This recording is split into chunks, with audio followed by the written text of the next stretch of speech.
27 de junho de 1976. O voo 139 da Air France decola de Tel Aviv, em Israel, e faz escala em Atenas, na Grécia. Destino final: Paris, França. Poucos minutos após a decolagem de Atenas, 4 passageiros se levantam. 2 são alemães e 2 são palestinos. Eles sacam as armas. Ordenam que todos permaneçam imóveis. O voo 139, com 248 pessoas a bordo, acaba de entrar para a história. O avião é desviado primeiro para Benghazi, na Líbia, para reabastecer. Ali, uma mulher é autorizada a desembarcar após afirmar que está sofrendo um aborto espontâneo. Em seguida, o avião decola novamente, rumo ao sul, ao coração da África. O destino final: Entebbe, Uganda. Mas por que Uganda? Porque alguém os aguarda ali.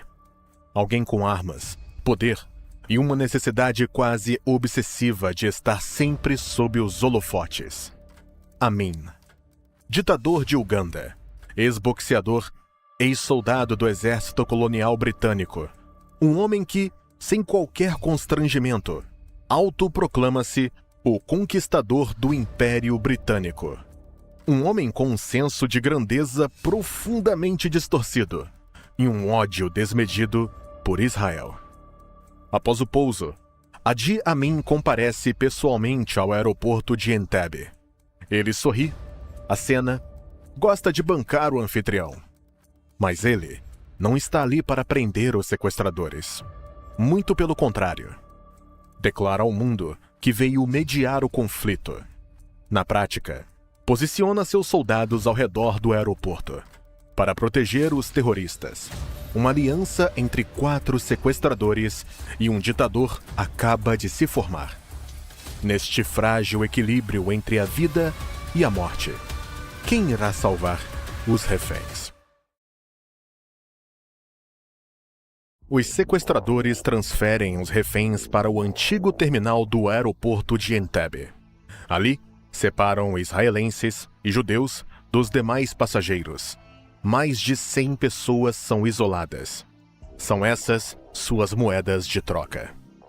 Os outros, aqueles que não são nem israelenses nem judeus, são liberados e autorizados a seguir viagem para Paris no primeiro voo disponível.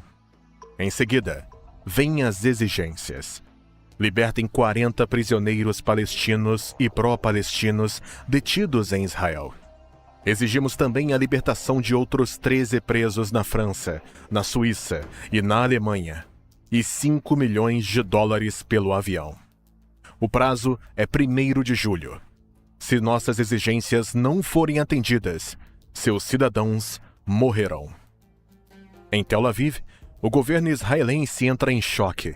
Como negociar algo assim? Existe uma saída? Israel está aqui. Os reféns estão lá, a mais de 4.000 quilômetros de distância, dentro de um aeroporto estrangeiro, cercados por inimigos. Num primeiro momento, a negociação parece ser a única alternativa. Enquanto isso, o Mossad, o serviço de inteligência de Israel, começa a reunir informações.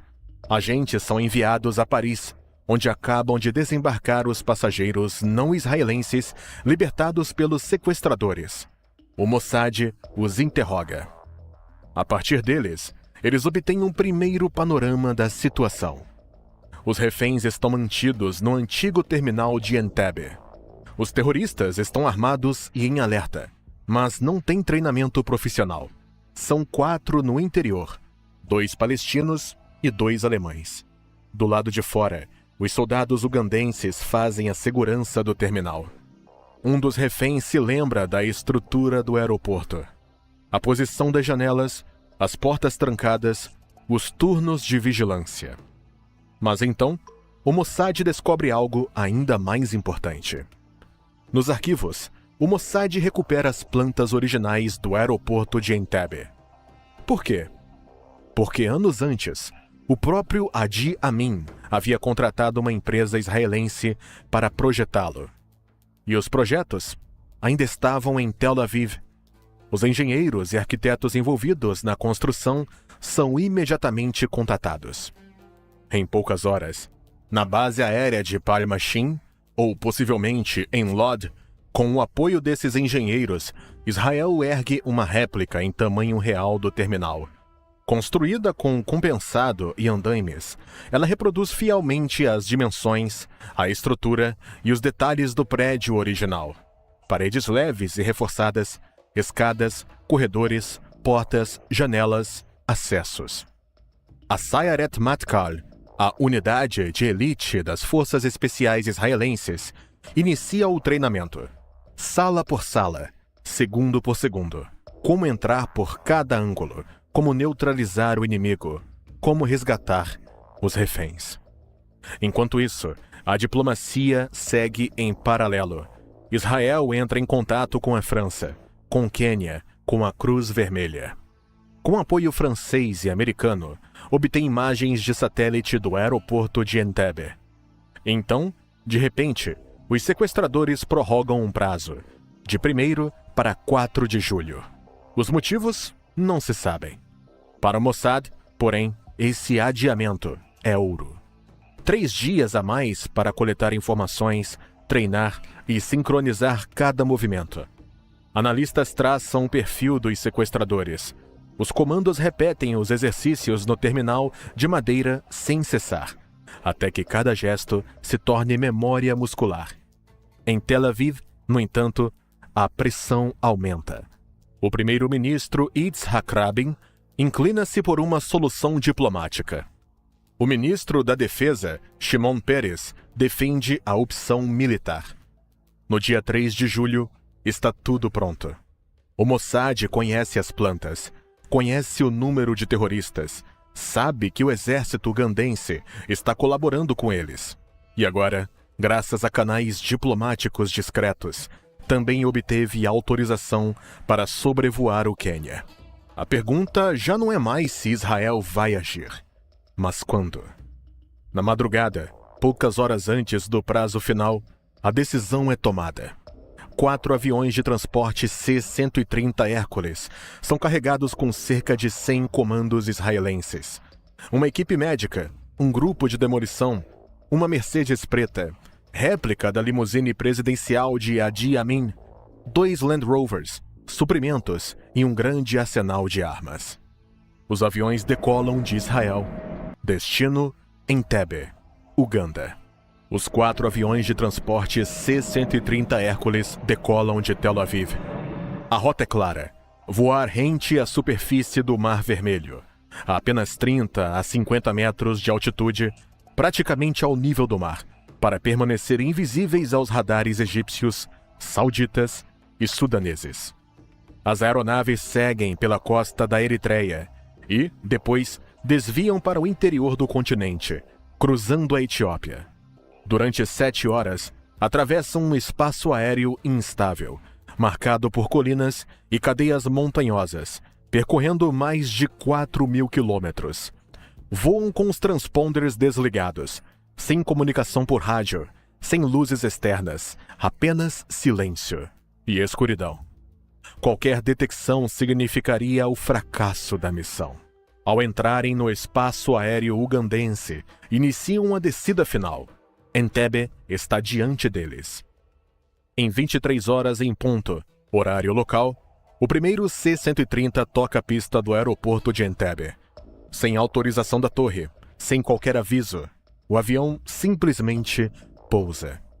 Da rampa traseira, desce uma Mercedes preta, seguida por 2 Land Rovers, todos caracterizados para se parecer com o comboio presidencial de Idi Amin. Os soldados a bordo também vestem uniformes do exército ugandense. O disfarce funciona, por alguns instantes. Os guardas ugandenses saúdam o comboio, convencidos de que Amin retornou. Os comandos israelenses avançam diretamente em direção ao terminal, a poucos metros do alvo. Então, uma sentinela percebe algo estranho. Dias antes, Amin havia mandado pintar sua limusine de branco. Aquela é preta. Ele ergue o fuzil e é abatido instantaneamente. Os disparos cortam a noite. A operação acaba de começar. A Sayeret Matkal, a unidade de elite das forças especiais israelenses, invade o terminal. O assalto dura apenas 5 minutos. Todos os sequestradores são mortos. 3 reféns também morrem. 2 atingidos no fogo cruzado. Um confundido por engano com uma ameaça. Mais de 100 reféns são evacuados com vida. Enquanto isso, outras unidades israelenses asseguram a pista e o perímetro. A equipe de demolição posiciona cargas explosivas em 11 caças MiG estacionados nas proximidades. Minutos depois, os jatos são destruídos para impedir qualquer perseguição aérea. Então, a tragédia. Enquanto o último grupo de reféns é evacuado, um atirador ugandense abre fogo e mata Yonatan Netanyahu, o comandante da missão, e o único soldado israelense que morre na operação. Ele era o irmão mais velho de Benjamin Netanyahu, atual primeiro-ministro de Israel. Tempo total em solo, 53 minutos. Os reféns são embarcados às pressas nos Hércules. A última aeronave decola pouco depois da meia-noite, sob disparos esporádicos. Mas a missão ainda não termina ali. Os aviões não seguem imediatamente para o norte, em direção a Israel. Em vez disso, voam para o sul, rumo a Nairobi, no Quênia, onde Israel havia obtido autorização para um pouso de emergência. Por que o Quênia ajudou? Porque Quênia e Uganda eram rivais regionais marcados por tensões políticas e disputas fronteiriças recorrentes ao longo da década de 1970. Dias antes da operação, o Mossad havia contatado secretamente a inteligência queniana, alertando que Idi Amin era imprevisível e poderia desestabilizar toda a região. Em troca da cooperação, Israel prometeu apoio diplomático, assistência militar e colaboração econômica. O Quênia aceitou. Autorizou o pouso, o reabastecimento e o atendimento médico aos feridos no Aeroporto Internacional Jomo Kenyatta. Sem o apoio queniano, é possível que aqueles aviões jamais tivessem retornado. Mas essa ajuda teve um preço. Idi Amin reagiu com ferocidade. Furioso com a colaboração com Israel, lançou uma campanha de represálias. 240 cidadãos quenianos residentes em Uganda foram perseguidos e assassinados. Milhares de outros foram forçados a deixar imediatamente o país ou simplesmente desapareceram. As tropas ugandenses também realizaram incursões em vilarejos quenianos próximos à fronteira, desencadeando uma crise humanitária sem precedentes. Foi o efeito colateral mais sangrento e o menos conhecido da Operação Entebbe, raramente mencionado sequer nas narrativas israelenses ou ocidentais. Israel respondeu, publicamente, não. Nenhum pedido formal de desculpas, nenhum reconhecimento oficial pelas vidas que o Quênia perdeu. Nos bastidores, sim, Israel ampliou a cooperação militar e de inteligência com o Quênia, fornecendo armamentos e aprofundando a parceria estratégica. Mas não houve qualquer tipo de indenização. O Quênia pagou o preço por ter salvado vidas israelenses. Em Israel, os reféns aterrissam em meio a cenas de euforia. As famílias choram, alguns beijam o chão, outros permanecem imóveis, tomados pela emoção. O mundo fica atônito. Uma operação militar conduzida a mais de 4.000 quilômetros de casa, em território hostil, executada com precisão cirúrgica e concluída em menos de 1 hora. A missão entra para a história como Operação Entebbe, Operação Trovão, mas também como Operação Yonatan, em homenagem ao comandante morto.